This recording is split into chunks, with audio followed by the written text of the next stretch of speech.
Radio Sultanate of Oman, 90.4 FM, and the Sultan Qaboos Center for Islamic Culture presents 2012 Season 3 of Reaching Out Through Dialogue, presented by Hatem Al-Abdissalam, hosting a group of intellectuals and experts from different fields. Don't miss the interesting discussions on science, comparative religion, culture, education, human behavior, and social issues. Reaching out through dialogue. Only in the holy month of Ramadan.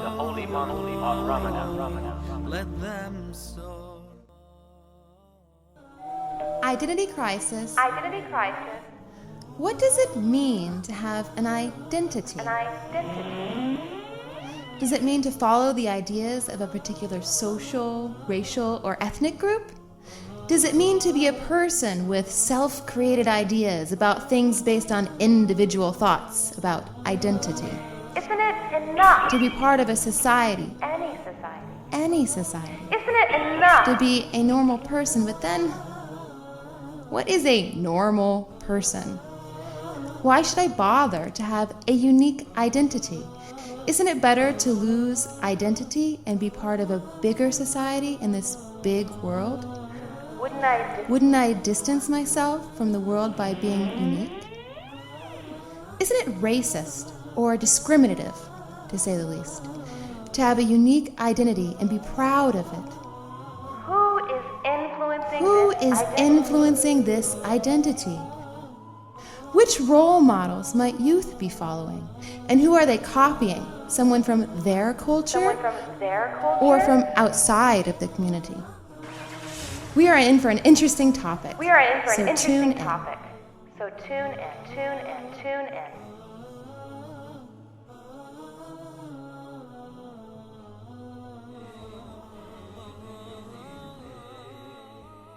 Bismillah ar-Rahman ar-Rahim. In the name of Allah, most gracious, most merciful. All praise be to Allah, the Lord of the heavens and the earth, and peace and blessings be upon His Messenger, Muhammad sallallahu alayhi wasallam. O Allah, grant us knowledge, wisdom, and sincerity. Dear listeners, I am your host, Hatem Al-Abdissalam. I salute you all with the salutation of the people of paradise. Assalamu alaikum wa rahmatullahi wa barakatuh. Wa alaikum assalam wa rahmatullahi wa barakatuh.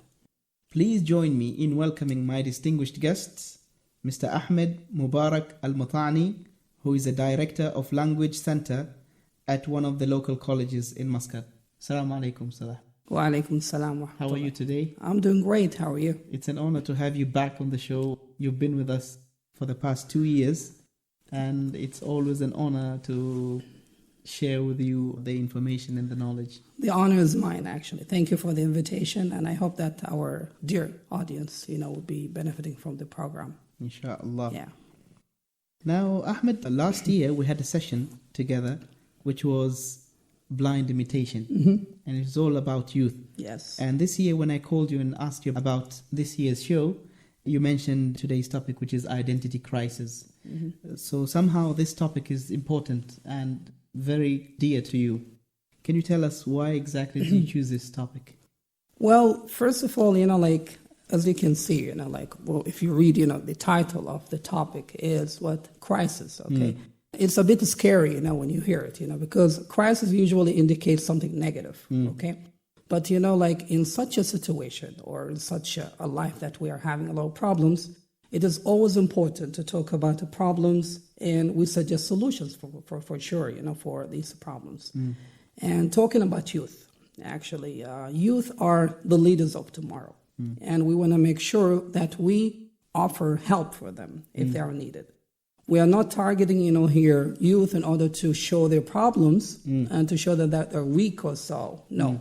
We're trying to sort of offer help for them if it is needed, okay? And we don't want to generalize. We're going to target, like certain group of people that they really need help. And we're going to deal with this situation in this episode. Inshallah. Yeah. Now let us go step by step and start with a definition. What do we mean when we say identity crisis? Whether together or each individual word? So basically we have two words here. We have identity and we have a crisis, okay? Now if we talk about identity, we are talking about all the actions, all the behaviors, okay, conducted by a person to show who that person is. That is identity, okay? And, like in the normal definition of identity, usually, like identity is connected with other words like, identification card, okay? When we talk about paper, okay, that means, we're talking about passport, maybe you're talking about your ID and so on. Okay, but the focus of today, we are not going to talk about paper identity. We're going to talk about the identity of actions, okay? That is the main focus of today's topic. The other thing that, the other word, which is, crisis, okay, which is the uncertainty of somebody's, behaviors, okay? When you find somebody who's uncertain or not sure about, the things that he is doing, okay, or she is doing, okay? Or he is not sure about, what he or for himself or herself. So this is, like the problem of crisis.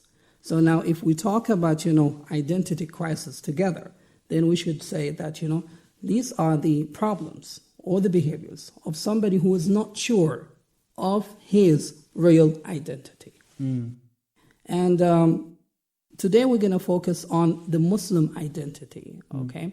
And maybe gradually, we're going to discuss about, like, what do we mean by the Muslim identity and so on. When we talk about the Islamic identity, we are talking about it's a way of life.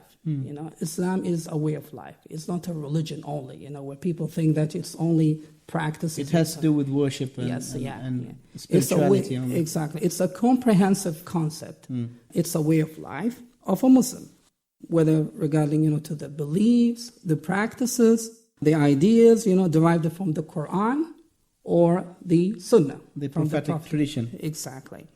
And we have a lot of, examples that the Prophet, showed us to show who is a Muslim, okay? So this is the focus of today's, topic. But why in the first place do we feel that there's a crisis? Actually, in our identities? As I said at the beginning, we are not saying that, everybody has a problem, okay? We are targeting, like certain people here. And so that, people should be aware of this, okay? And this is only an observation. It could be right, it could be wrong, okay? But, this is what we have observed. I'm talking about myself and people that I talk to. That they're saying that youth are having a lot of problems nowadays in identifying themselves as Muslims. And this is because of so many factors. So there is a problem. And there are so many factors, contributing to this, crisis. Our main discussion today is going to be about youth. Yes. So, for sure, there are many types of youth in different societies. Can you take us through some of the types of youth in different generations and different societies? Yeah. Now, when we talk about the three categories of youth in any society, we are talking about three categories. The first one is the one that has not any problem with identity. That means, if you want to use the term upright, those who are not having a problem at all. They're trying to follow the traditions, the beliefs, the practices, so that they don't have any problem. So we can categorize them as what? The upright, group. So this is, one group. And so they don't have any problem. And we hope that everybody, fall into this category, yes. The second category, which is the group that deals with the opposite, direction. And this group is called, corrupt youth, if you want to call it. They don't follow rules. They've got their own rules. They like to deviate. Their life is messed up.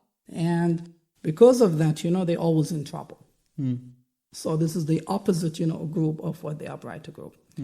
And the third group, which is maybe the main group that we want to talk about, because the first group should not have a problem. They know where they are. They know, yes, okay. The second group also, they have a problem, and we know that they have a problem. But we have a third category, which is what? The confused, group. They don't know where they are, Where located. they stand. Exactly. They don't know where they are located. Sometimes, they feel that, they are in the upright group, and sometimes they feel that they are in the corrupt group. And this group is really in danger. Okay? And this is the group that, will be discussed today in our topic. Just out of curiosity, what about the second group that you mentioned? Isn't it important that we discuss about them? Yeah, it is very important to talk about all of them because, if we talk about the first group, we're going to show examples how to be a very good person or a very good, youth. The other category is also important to be talked about because then people will say, if I do this, I might fall into this category. Yes. But, when I said, we want to focus on the third group is to show that, this group is in danger. Because if we don't take an action now, what's going to happen? They're going to fall into the second group. Exactly. So they are in a very dangerous situation. Okay. The other group or the second group, which is, the corrupt group, should also be taken care of. But that will require a lot of time. So in terms of setting priorities, I think we should start with the confused group so that, we can sort of, rescue them. And then, they can be not in the second group, but they should be in the first group. First group. Yes. So that's the thing. And the other reason, why we're talking about this topic is that, life now is full of contradictions. Like it's full of confusing, phenomena. We have a lot of things, happening around us, which make our youth, confused.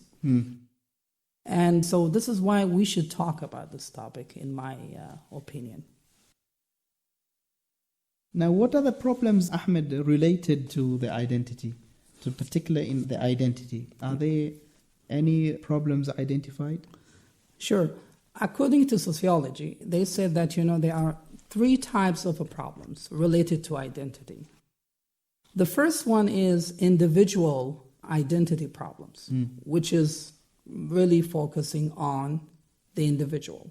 So, like who you are, what are your needs, things like that. They're talking about that kind of, problem that facing one person, what concerns that person.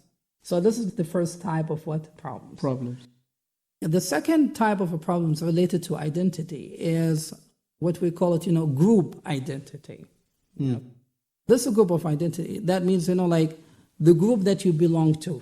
So the first one, we're just focusing on the individual only. Like your own needs, your own life, your own, things and so on.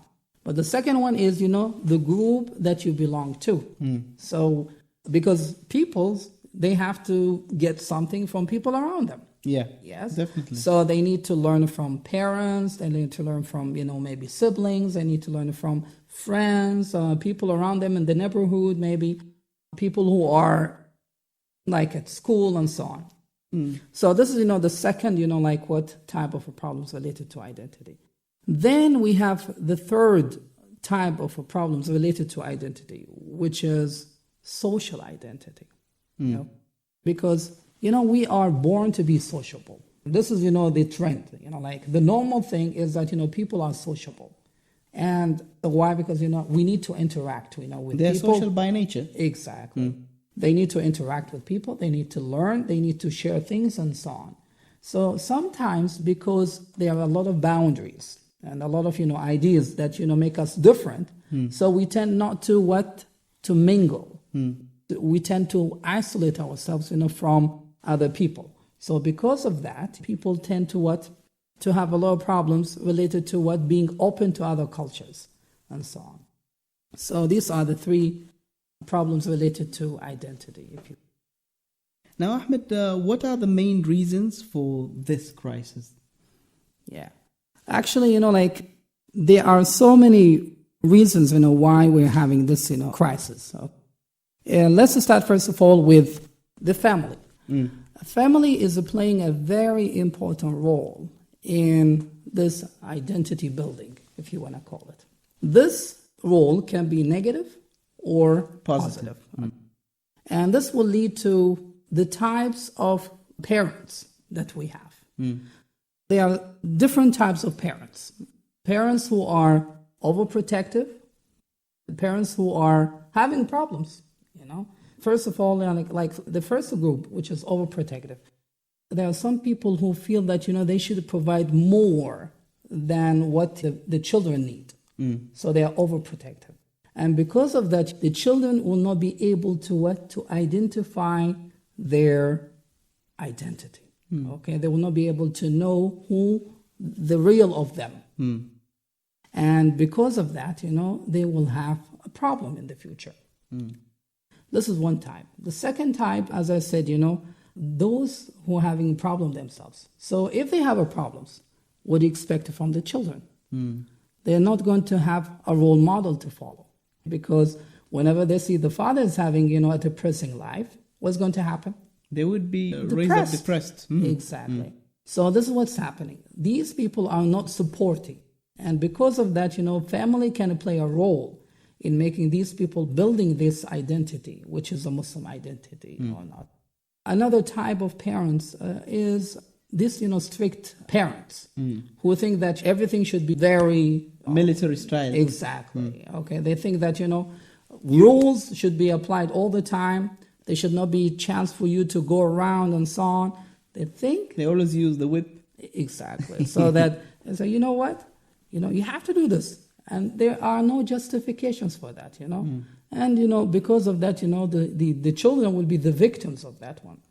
And they will they will have to have one of the two options.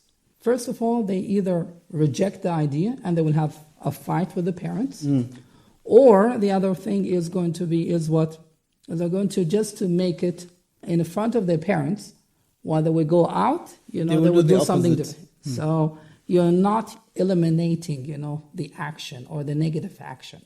Okay, they are just afraid of the parents in order to make them happy at that, you know, moment. So they are not doing it by conviction. Yes. They're doing it to please their parents. Exactly. And, you know, like this is a temporary thing, okay? Just only because the parents want to see that. So the family is playing, you know, a very important role in making these people, you know, having this kind of a problem. The other reason, you know, for having this problem or a crisis is conflicting cultures and the misguiding, you know, social norms. And here I'm talking about society or culture. We have to make a clear distinction between culture and religion. We always fall into this kind of, you know, misconception that culture represents religion, which is not true. We have a lot of traditions that we have in our culture which might not follow the teaching of our religion. And this is applicable to all religions.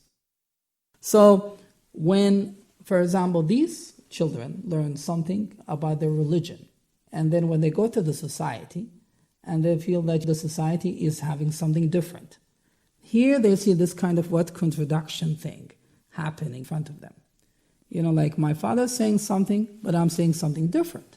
So the society is contributing directly and indirectly in emphasizing these kind of contradicting ideas in their minds. And because of that, they will not be able to build that, you know, personality or that identity. Confidence. Exactly.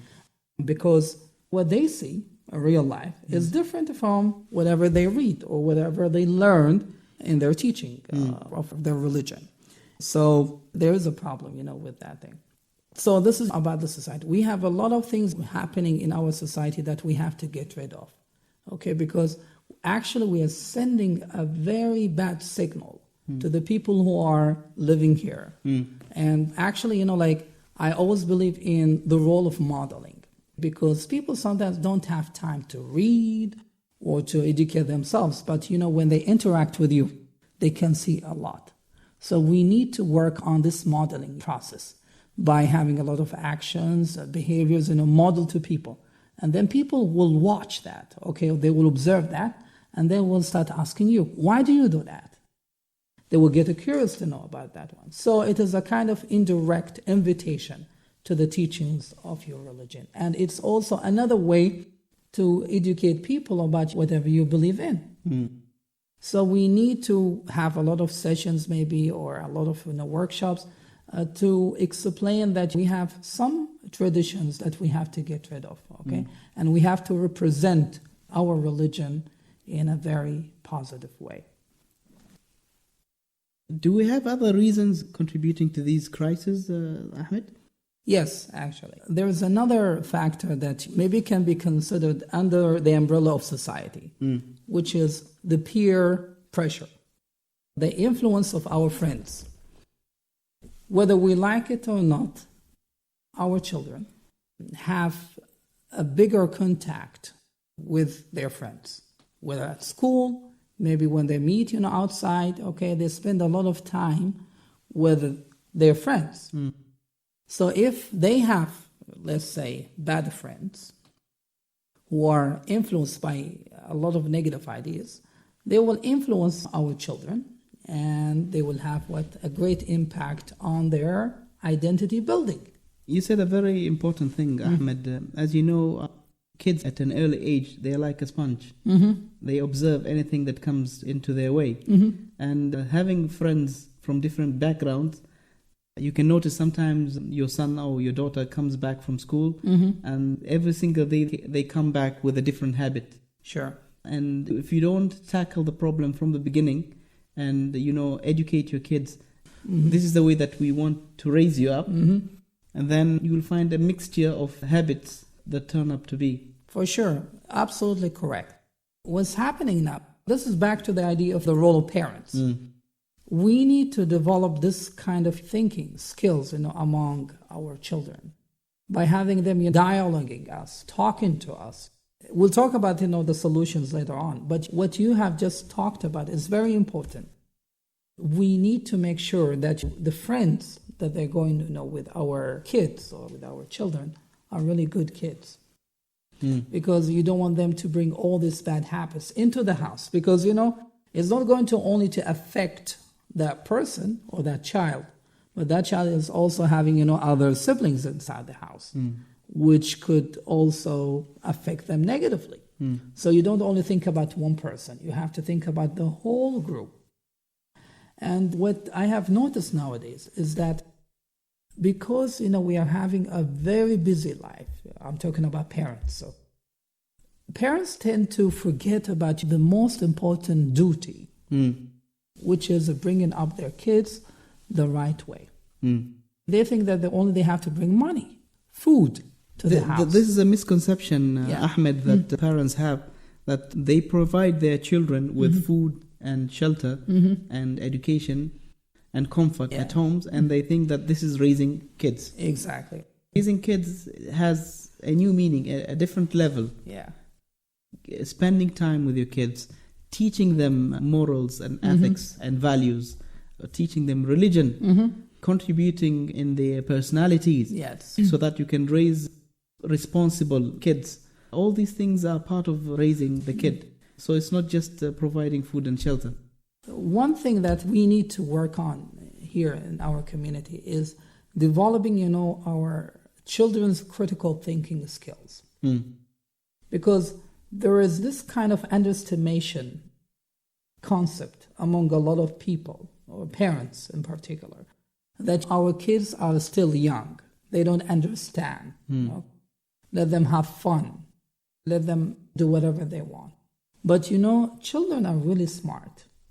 They need to be taken care of. And they need to have that kind of a chance where parents should develop their critical thinking, okay, by asking them every day, for example, what did you do, for example, today, okay? You need to build this confidence or this communication between you and your kid.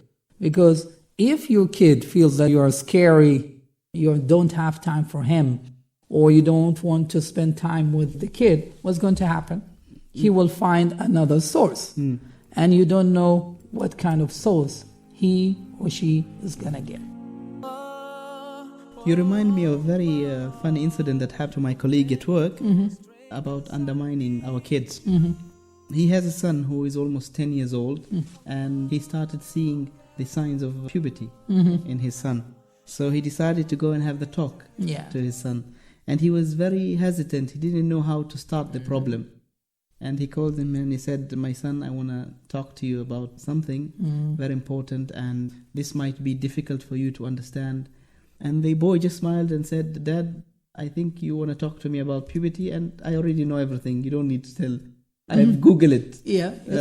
And the man was shocked, and he didn't know what to say. And he was surprised, and he was happy at the same time because his mission was much, much easier now. You see, that's the thing, we need to change this culture. We need to change, the way that we look at our children. They are not too young to understand a lot of issues. We start the dialogue and you will see how much they know. And we better do it, because if we don't do it, someone else was going to do it. And we don't know what are the consequences of that one. Another thing is contributing also to this identity crisis is the modern lifestyle. We have a new modern style that's happening or popping in our life. And this modern style, what I mean is... Can you categorize it or break it down? What do you mean by modern style? So you mean we should go back living in the tents? No. What I'm saying is that, this could involve a lot of things, okay? The way we dress, the way we talk, the way we think, the way we deal with people, okay? Now, because we are having this, what we call it globalization, that has invaded, our culture, whether we like it or not, because of the other factor, which is media or technology. There are a lot of things are coming from outside. And if we don't prepare our children for this, then they will be shocked. Invasion. Yes, they will be confused. And then, they will be ready to take anything. But I'm confused, Ahmed. I thought modernity is a good thing. Well, not everything in modern life is really good. There are a lot of things which are really modern. What does the meaning of modern anyway? Modern is something new. And it doesn't mean that, everything is new is something good. Yeah? So we have to understand that. Not everything new is good. Maybe you can have something really, really old, but can last for a long time because of its impact on you. Okay? So we need to change this idea, but everything is modern is good. No, it's not true. We are going to have a lot of good things from this modern life, but at the same time, there are a lot of bad things that we have to be ready to tackle and deal with. So tell us, how is modern life affecting? I'll give you one example, which could be a bit, controversial. Okay. I love languages, and I like to work on languages a lot. Okay. But now what's happening is that, a lot of youth adopted certain types of, let's say, languages or Englishes, if we're talking about English. Now, I have to be very careful here because I want to talk about African American English, for example. African American English, or Ebonics, is a very beautiful language if you talk about the origin of the language. But unfortunately, now the use of African American language nowadays, because of the hip hop culture, has introduced, this African American English in a very negative way. If you study Ebonics, I just took, very short course in Ebonics, or African American English or Black American English. And I was amazed of the organization of structures and so on. And back to the idea of hip-hop culture. We are not talking about whether it is allowed or not allowed. But if you go back to the history of hip-hop culture, it was a kind of poetry. It was a way of expressing what your ideas, the struggle that African Americans, went through. But if we just compare between the past and now, you will just see a huge difference about the issues. It's an entertainment business. Entertainment. And actually, there's nothing wrong with entertainment, okay? But the problem is, look at the images they are bringing with this kind of art, if you want to call it. He used to talk about issues, problems, Social issues. social issues, problems. People debate, people discuss issues in a form of an art, okay? A linguistic art. Which was very healthy. Exactly. But nowadays, if you go and just listen to any, like song now, what kind of topics they talk about? Women, drugs, cars. Exactly. And the thing is that, when they talk, there's nothing wrong to talk about women or to talk about drugs. But you need to present these ideas in a very good form so that people can take messages out of it. But Can benefit out of them. Exactly. This is not happening in this kind of music now, if you want to call it, or art. So we need to be very careful about this. So we are changing. Even the cursing. The A cursing. lot of cursing. Yeah. And many of our youth are imitating this culture. Yeah. And it's becoming part of the language Yeah. that after a few words you curse. Yeah. But it's really sad because this is not the right image about this language. It's only like a group of youth in the African American community like who decided to have this kind of a trend which impacted the whole world now. So it's not about the language. It's about the group of people who decided to make use of that language, and presented that language in a negative form. I want to make it very clear here that I'm not criticizing, the African American language. No, I'm just talking about how modern life has impacted, this beautiful thing to become something which is not welcomed in a lot of culture. Because like people now, they think that it's okay to curse, as you said. And we have another problem now. When parents hear their kids are using all these English words that they don't know the meaning of them, they think, oh, this is cool, So it's not cool. Actually, it's a problem. Now, we can talk about video games, for example. Now, once I was sitting with my nieces and nephews, just to tell you that how dangerous this, could lead to in terms of identity. And my nieces and my nephews, one of them was like, I would say 6 years old. And she didn't even go to school, okay? And she used a lot of words from the video games, cursing words. And the father was sitting next to her, and he was very happy. She used English, but he didn't know what she was saying. Exactly, okay? But I told him, listen, the word that she was using means this, and this and that. And he was shocked. So we went to her and said, where did you pick, all these words? And she said, from video games. So this is part of modern life. Now, we have a lot of games, around, sold everywhere. We don't check them. And because of that, a lot of our children pick up a lot of bad habits, which contradict with what the Islamic identity. The identity that we want to reveal or to show to people who are not familiar. Because we have a big problem now. A lot of people do not know that we have a war with people from outside cultures. They think that, we're terrorists. We are people who don't have any kind of morals or ethics and so on. We just want to kill everybody. So now, if we don't present our culture the right way, then, these people will not have the opportunity to understand us. And remember what I said? The role of modeling is very important. We deal with a lot of people around us here, okay, who are not Muslims, okay? We want to make sure that these people who are around us are learning the right thing. So that when they go back to their houses or to their families, they know that, what they have learned is correct.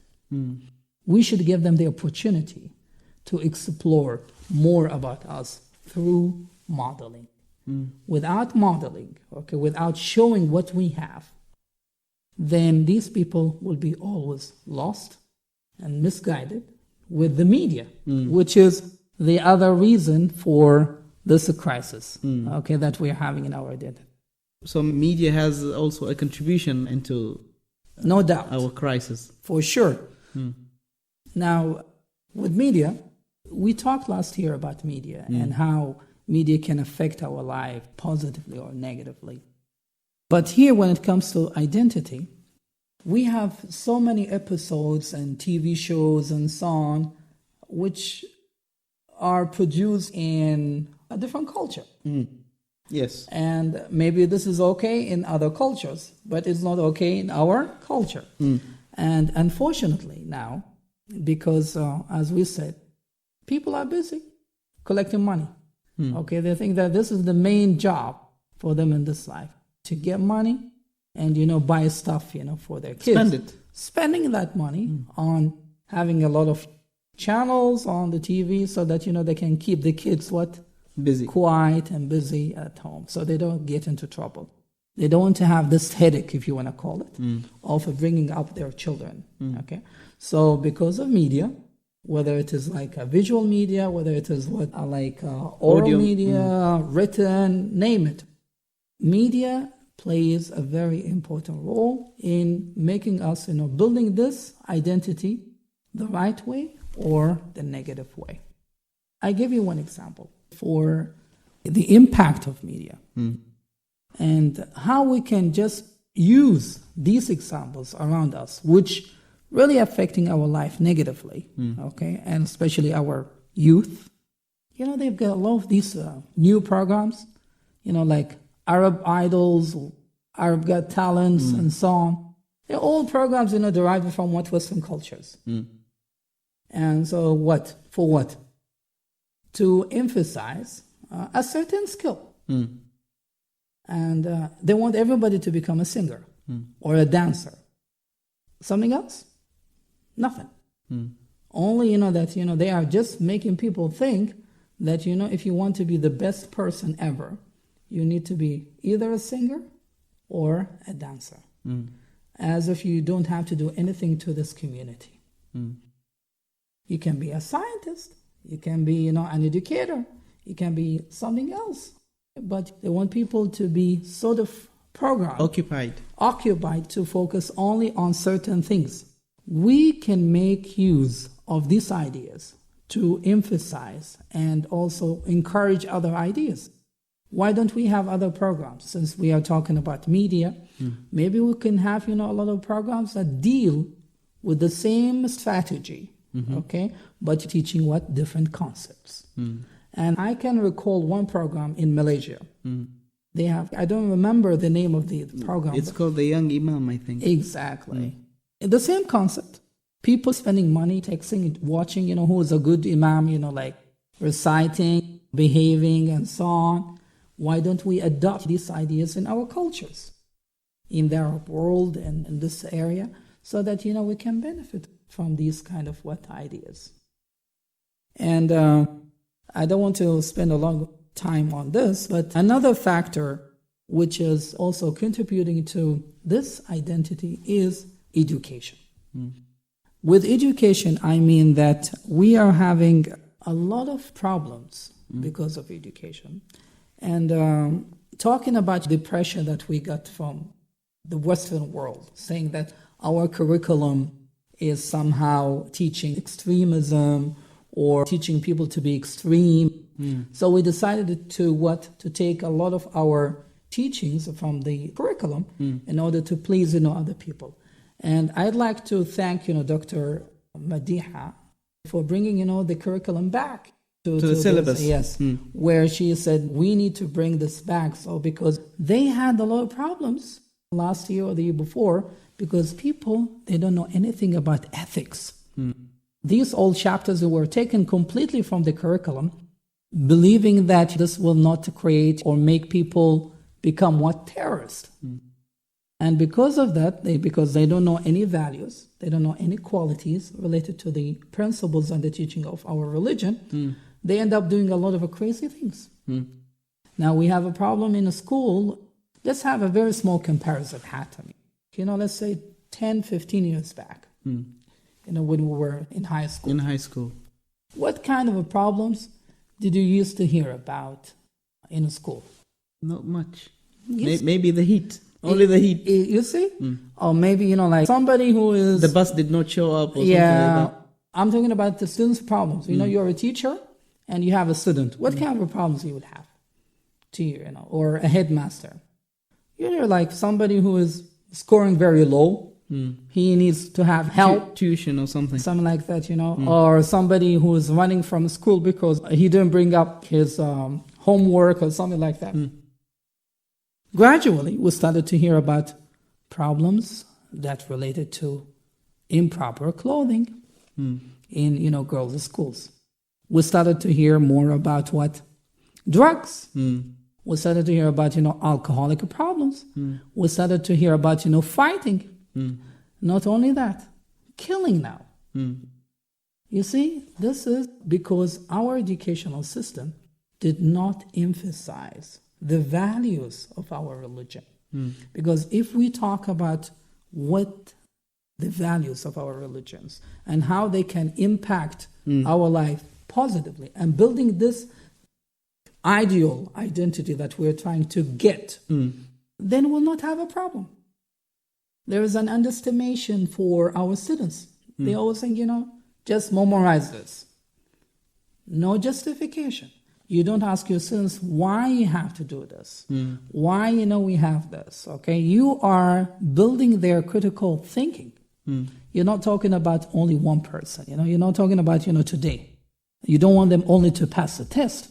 You want them to be ready for the challenges that are ahead of them. Yeah. You want to make sure that they're ready for this kind of a challenge, which is still, not clear, by building up their critical thinking. Now, when I talk to you and I said, why we do this? Then you will say, because of that. Then you will say, this is, makes sense. You'll get a better understanding of it. Yeah, and then not only that, you can share it with other people. You will not become like a machine, just memorizing things, and then, present them to people. No, we don't want to get to that only level. And in Bloom's taxonomy, which is an educational categorization for learning processes, okay? He started with knowledge, where people just know things, then comprehension. And then after they comprehend ideas, they need to apply them. And then after applying the thing, they need to analyze things. And then they need to synthesize, and then they get to the last stage, which is what they evaluate. In our educational systems, most of the time, what's happening is what? We only focus on what? On the first three: knowing, comprehending, and applying. We don't make students analyze things, or synthesize things, or evaluate things. We just focus on the first two groups. We need to move, okay? We need to make our children or our students ready for the future. So this has to do with education. Yes. And in the crisis of education. Yeah. I want to talk about also one thing which is related to education, okay? The last thing about, the reasons, for education, which is lack of knowledge. And here I'm talking about religious knowledge. There is a lack of interest in religion, and which mainly the main source for what this Islamic identity that we are talking about. And this is because of so many reasons. First of all, media is playing a role, spoiling our image that, if you're a Muslim or you're religious, you are a terrorist and so on. This is one reason. Another thing is that education does not give that value to this source of knowledge. And also, when you're religious, you're not modern. Yes, this concept or misconception that if you're religious, you're primitive. Here you go. And the other thing is what? Something to do with how we convey the religious messages to people. We have very traditional ways of conveying messages. We need to change this approach of conveying messages. Because people, if they get bored of a talk or a lecture, because we tend to lecture things. You go to the mosque, you heard a lecture, and then it's the same old lecture. Exactly. We need to have diverse ways of presenting things. Okay, having a lot of things so that people will be attracted to come.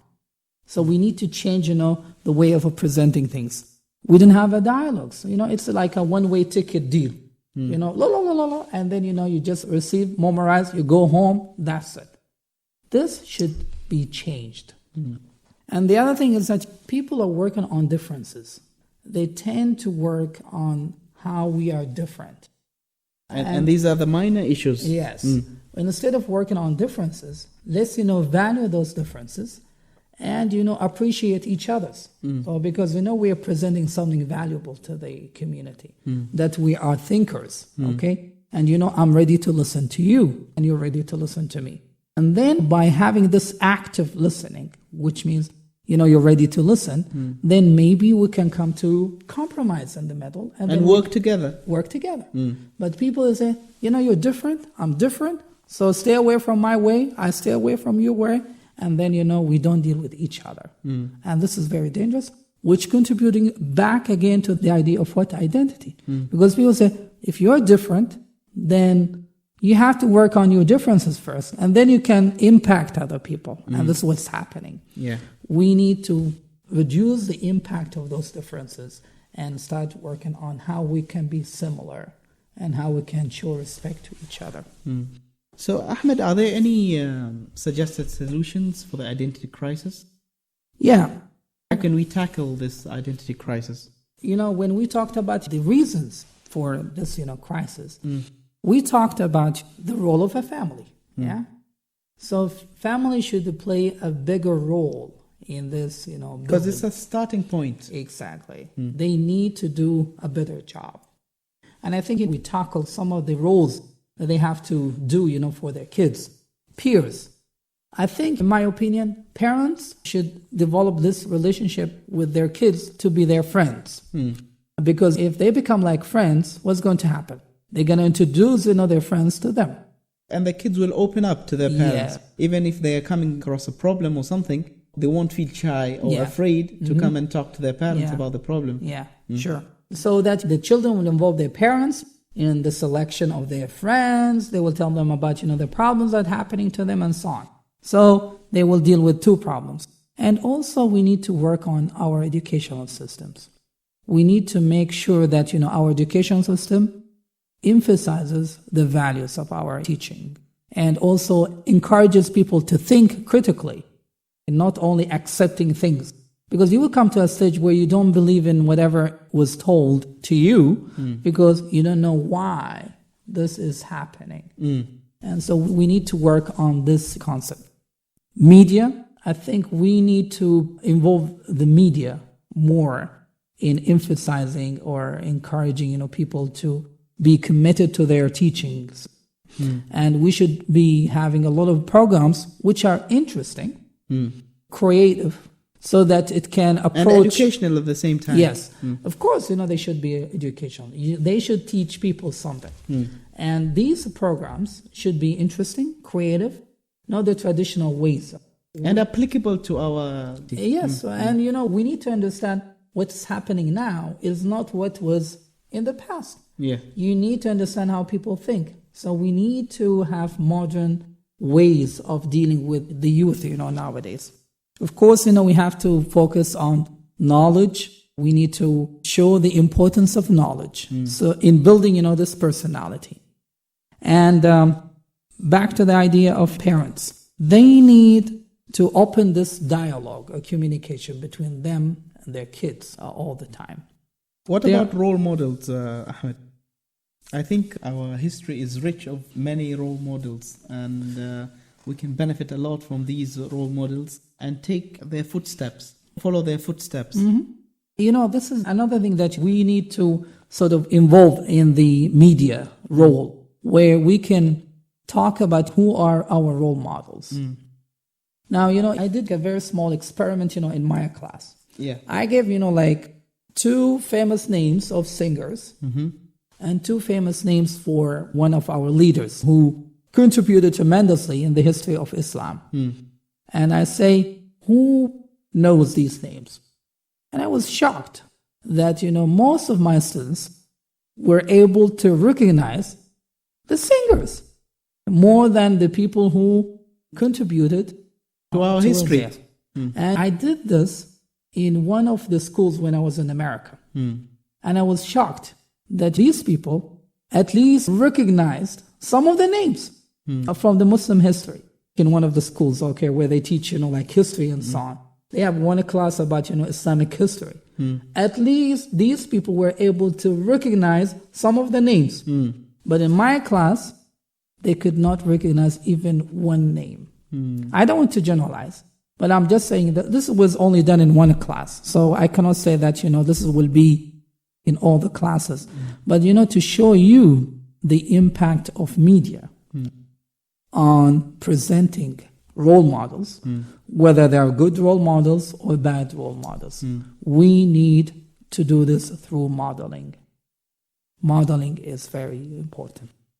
Ahmed, one last thing that I wanted to ask you is, what happens when we have youth or young men and women who are strong in their identity, the Islamic identity? What benefit do we get as a community?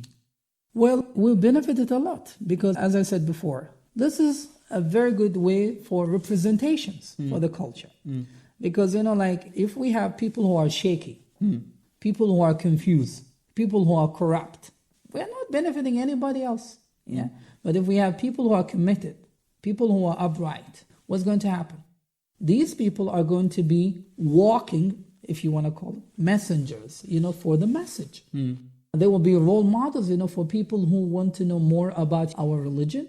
And not only that, people who are around them who are still shaky, confused, they can watch them, these people are committed, they are successful, they can be scientists, they can be, yes, and they can, they have a strong personality. There's one thing that I need to emphasize, since we were talking about committing yourself to the teaching of your religion. There is a kind of misunderstanding or a bad representation for the idea of commitment to religion. Yeah. Some people, they think that when you're committed to your religion, you should not talk to people. Or you should hide whatever you know. Part of being humble. And so, they don't share. And the other thing is that they don't, talk to other people who are different from them. They think that it is too degrading to talk to somebody who is not having the same values. So if your actions cannot contribute to the world, then we don't need you. Okay? Yeah. These actions are not beneficial. You don't keep this thing for yourself. You need to share. And sharing is caring. Yes, okay? Definitely. Yeah. So I think it's very important. We need to promote for those people who are committed. Okay, we need to involve them a lot in programs, seminars, workshops, conferences, where they represent the teaching that we want to teach other people, directly and indirectly. These people should be involved also in a lot of gatherings where they have some people who are not having the same faith, where we need to show them that, listen, there's no contradiction between being committed to your teachings of your religion and being sharing part with us, yes, with others. I'm contributing to life. You can be a scientist, you can be a doctor, you can be an educator, you can become an engineer. There is a misconception that, if you're religious, you cannot be involved in other activities or other sources of science and so on. But this concept should be changed by contributing a lot. Ahmed Mubarak Al-Matani, thank you so much for being with us. I hope our audience have enjoyed today's session. It was very fruitful and very educational as well. And I hope to see you soon, inshallah, in more episodes in this season. Thank you so much for the invitation. And I hope that, we were able to cover the main points of this important issue. Thank you so much for the invitation. Dear listeners, I'm your host Hatim Al-Absalam, signing off for today. Assalamu alaikum wa rahmatullahi wa barakatuh. You have been listening to Reaching Out Through Dialogue.